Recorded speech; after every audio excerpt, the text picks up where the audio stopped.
इस video lecture में हम डेटा के बारे में पढ़ने वाले हैं। ठीक है, अब यहाँ डेटा क्या होता है। Data is any information that can be stored in computer और used by the computer. Data जो है वो एक इंफॉर्मेशन होती है, जैसे कंप्यूटर में जो भी इंफॉर्मेशन सेव होती हैं तो वो क्या होता है, वो हमारा डेटा होता है।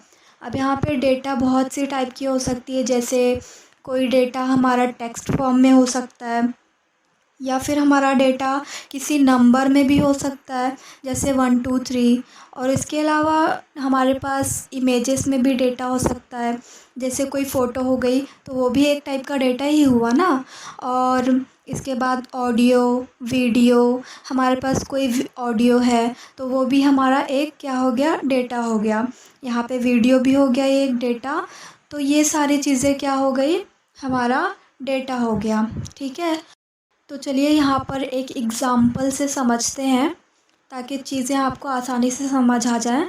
ठीक है, तो सपोज़ यहाँ पर एक नंबर है 6, तो मैं यहाँ पर 6 इज़ इक्वल्स टू ए। ठीक है, ए को 6 की वैल्यू असाइन कर रही हूँ। ठीक है, तो यहाँ पर 6 का जो नंबर है वो क्या हो गया, वो हमारा डेटा हो गया। अब इसी तरह से जैसे कोई नाम हो गया, जैसे पूजा, तो वो पूजा इज़ इक्वल्स टू नेम।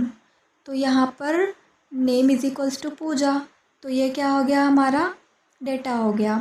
ठीक है, सो स्टूडेंट्स, जैसा कि हमने अभी पढ़ा नेम पूजा, तो यहाँ पर पूजा क्या हो गया, डेटा हो गया, जो कहाँ सेव है, नेम में सेव है। और नेम क्या हो गया, हमारा वेरिएबल हो गया। बगैर वेरिएबल का हम डेटा सेव नहीं कर सकते। ठीक है, तो चलिए अब यहाँ पर वेरिएबल के बारे में पढ़ते हैं कि एक्चुअली वेरिएबल क्या होता है। ऐसा समझ लें, जैसे जब भी हम कोई ऑब्जेक्ट को स्टोर करते हैं तो उसे स्पेस की ज़रूरत होती है ना। जैसे मान लीजिए हमारे पास बहुत सारी चॉकलेट्स हैं, मतलब चॉकलेट्स का पूरा पैकेट है, लेकिन हम इतनी सारी चॉकलेट एक साथ तो नहीं खा सकते, है ना। तो उन सारी चॉकलेट्स को सेव करने के लिए, उन सारी चॉकलेट्स को स्टोर करने के लिए, रखने के लिए किसी जगह की ज़रूरत होगी। ठीक है, ताकि हम उसे बाद में भी खा सकें, तो हम उसे स्टोर करेंगे।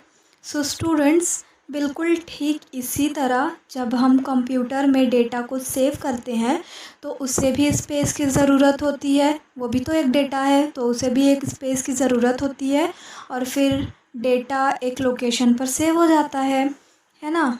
तो उस लोकेशन का जो एड्रेस होता है उसे हम क्या कहते हैं, वेरिएबल। तो चलिए यहाँ एक एग्ज़ाम्पल से समझते हैं। तो यहाँ पर मैंने एक वैल्यू ली है 6 और उसको इक्वल किया है ए के, मतलब 6 इक्वल्स टू ए।